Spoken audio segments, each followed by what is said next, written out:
So a friend asked me, why would I learn to balance on my hands when I have balance on my feet? It's a good question. First off, I can't balance on my hands yet. So I'm not speaking from a point of view of someone who can, but I'm trying to learn. So why would I learn to do a handstand when I can walk? Well, why drive a car or ride a bike if you could walk? Why fly a plane or go swimming? You don't have to do any of these things. Why even get out of bed in the morning? All these things are pretty much meaningless, but we choose to find meaning in the things we do for whatever reasons why we do it. Now, why balance on my hands? For a different way of thinking. Walking on my feet, I think a certain way. We all think a certain way from walking on our feet, standing upright. We went from crawling as babies to standing as adults, or standing as children. That I feel that would impact the way we look at the world. If we could fly, we'd look at the world differently too, because we wouldn't be limited by how fast our legs are. We could take off in the air and build different structures based on that. If we were capable of walking on our hands, seeing things from a different point of view, that would also impact how we perceive things. It would impact us, the way we think about things. It would impact the way we feel. I mean, to be able to balance on your hands, you have to have a certain balance within your body, a certain strength in your body, within your spine. There has to be a certain alignment. So from there, there's a benefit to be able to do that. There's a benefit in seeing what weaknesses you have in not being able to balance on your hands. That's one positive aspect. The other positive aspect is the ability to just look at the world differently and feel differently. We're accustomed to a certain level of risk when we walk, and we are prepared to deal with the consequences of falling, whether it's face planting or falling or slipping on the back of our heads, whatever it may be. We are conditioned, like we have a good idea of what to do in those situations. Even though we sometimes don't do the best thing, it's not a frightening prospect to walk and fall. You know, unless you slip on ice, unless your legs are weak, whatever they may be. Now, on our hands, we don't know how to deal with that situation. We're putting ourselves in a vulnerable position, because usually when we do fall, we catch ourselves with our hands. Now, if the mechanism that we're using to walk is occupied, if the mechanism we use to just balance ourselves is already occupied, if the mechanism we use to catch ourselves when we fall is occupied with just staying balanced, then what do we do? That's asking us to think of a whole different set of solutions. And there's a benefit to that. It's going into a new territory. It's opening up new doors into this house we exist in. We are very familiar with certain rooms, but now we're asking to walk into these new spaces and find out how to negotiate with them. It's foreign territory. It's pretty alien. It's unknown. We have a fear of the unknown. We have a fear of aliens. We worry about, a lot of people worry about aliens invading Earth. Not visiting, invading.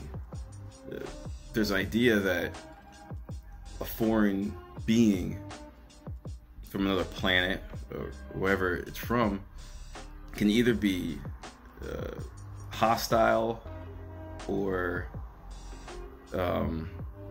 benign. A foreign being can either be hostile or benign. Those are like the assumptions. Those are assumptions are made on how we perceive the world, in that we see things as we can either only be hostile or benign when encountering something new, because we're looking at the world through a human-sized keyhole. Now, if a creature came from another world, or a being came from another world that isn't us, it came to our world from circumstances and by means that we have no understanding of yet, it could have a whole different set of motivations that we don't know about yet. For instance, your foot is an alien to an anthill. Why you stepped on that anthill, it could be a benign reason. It could be a malicious reason. It could be from just complete ignorance. Like you weren't even aware that anthill existed, but your foot found it. It impacted it. It invaded that anthill. But it's still alien to the ants. They don't live in a world with human feet. But you came crashing from another plane, from up high, from the sky, from outer space in a sense, and destroyed the civilization that they built. It was just an alien attack, and they could perceive your foot as this horrible, destructive force. They might seek revenge on it. Who knows? I don't know how far ants think. But at the same time, like, your foot, your intentions with stepping on this anthill, you may have not been aware of it, but yet you still encountered it. It's another perspective. So, balancing our hands is another perspective. It's an alien perspective, because we are very familiar with balancing our feet. But if you only encounter and deal with perspectives we're familiar with, we limit ourselves. We limit ourselves to solutions and ways of understanding what life is. We're limited to what we are afraid of. We're limited to what we think. We're limited to thinking that the world exists as we exist.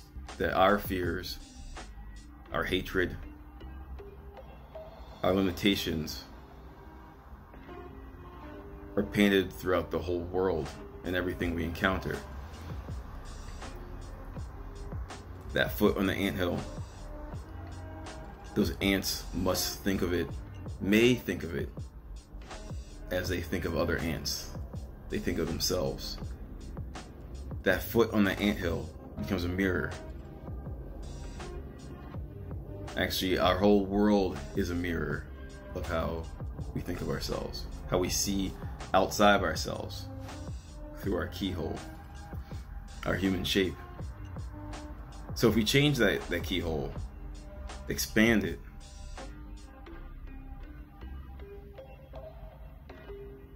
there's just a host of new things to learn and see and to encounter. New alien ideas. Ideas that are alien to us. Foreign. And if we think that foreign alien ideas are dangerous, it's because it's not that they actually are dangerous. It's just how we see the world, that things outside of us are dangerous. That this world, this universe, is attacking us, rather than maybe the universe doesn't give a shit about us. And that's okay. It not giving a shit about us, maybe the universe doesn't care about us. And it not caring about us doesn't mean it's out to hurt us. It just might not notice that we're there.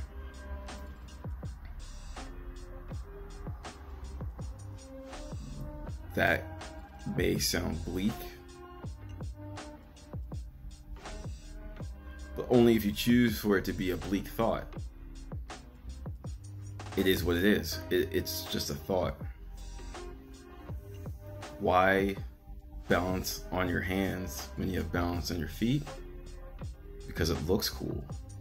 It's impressive. If I could balance on my hands, if I could do something that most people can't do, I may be able to impress you. And if you're impressed by me, then I can allow myself to feel better about myself, because you may say pleasant things to me about my abilities.